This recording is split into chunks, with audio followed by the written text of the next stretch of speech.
السلام علیکم، آپ کے اپنے چینل پہ خوش آمدید۔ آج بات ہوگی کہ ہماری قبریں کیسی ہوں گی، آپ کی قبر کی پہلی رات کیسی ہوگی۔ کیا آپ نے کبھی سوچا ہے کہ جب سب چھوڑ کر چلے جائیں گے اور آپ تنہا ہوں گے زمین کے نیچے ایک اندھیری قبر میں، وہ پہلی رات کیسی ہوگی؟ آئیے اس رات کی تصویر سمجھنے کی کوشش کرتے ہیں۔ دیکھیں، موت حق ہے، ہر جان کو اس کا مزہ چکھنا ہے۔ جب روح جسم سے نکلتی ہے تو اگر بندہ مومن ہوتا ہے روح آسانی سے نکلتی ہے، لیکن اگر گنہگار ہو تو روح نکلتی ہے تو ایسے جیسے کانٹے دار آئرن کا غلاف گیلا اون میں اٹک گیا ہو۔ ہر جان کو موت کا مزہ چکھنا ہے اور تمہیں تمہارے اعمال کا پورا بدلہ قیامت کے دن دیا جائے گا۔ جب بندہ قبر میں رکھا جاتا ہے اور سب لوگ اسے چھوڑ کر چلے جاتے ہیں تو اس کے قدموں کی آہٹ تک اسے سنائی دیتی ہے۔ اس وقت سب سے پہلا سوال ہوتا ہے، من ربک، تیرا رب کون ہے؟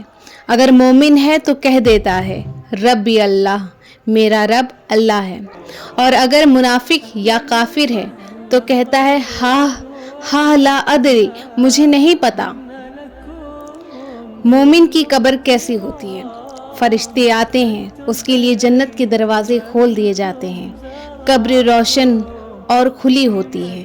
ایک جمیل شخص اس کے پاس آتا ہے اور کہتا ہے میں تیرا نیک اعمال ہوں۔ وہ سکون میں ہوتا ہے، ایک نرمی اور روشنی میں۔ اب سوال یہ اٹھتا ہے کہ ایک فاجر کی قبر کیسی ہوتی ہے؟ اس کی قبر تنگ کر دی جاتی ہے۔ ایک گنہگار کی قبر جو ہوتی ہے وہ تنگ کر دی جاتی ہے، پسلیاں ایک دوسرے میں گھس جاتی ہیں۔ اس کے پاس ایک بدصورت شخص آتا ہے جو کہتا ہے میں تیرا برا اعمال ہوں۔ اسے عذاب دیا جاتا ہے جب تک قیامت نہ آ جائے۔ نبی صلی اللہ علیہ وسلم نے فرمایا اکثر قبر کا عذاب پیشاب سے لاپرواہی کی وجہ سے ہوتا ہے۔ حضرت عثمان رضی اللہ تعالی عنہ قبر کے پاس رو پڑتے تھے۔ جب کسی نے پوچھا تو کہا قبر پر رونا اس لیے آتا ہے کیونکہ یہی پہلی منزل ہے، اگر یہ ٹھیک ہو گئی تو آگے آسانی ہے، ورنہ مشکل پہ مشکل ہے۔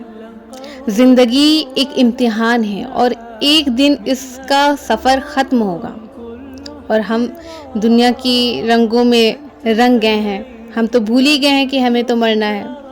یہاں نہ مال کام آئے گا اور نہ ہی شہرت، صرف ہمارے اعمال، ہمارا ایمان اور اللہ کا رحم۔ وہ اللہ جس کے ہاتھ میں موت اور زندگی کا اختیار ہے، جسے دیکھ کر تمہیں سمجھنا چاہیے کہ کون بہتر عمل کرتا ہے۔ آج سے نیت بنائیے کہ ہر دن اپنی قبر کی تیاری کریں۔ ہر نماز، ہر دعا، ہر نیک عمل آپ کی قبر میں روشنی بن سکتی ہے۔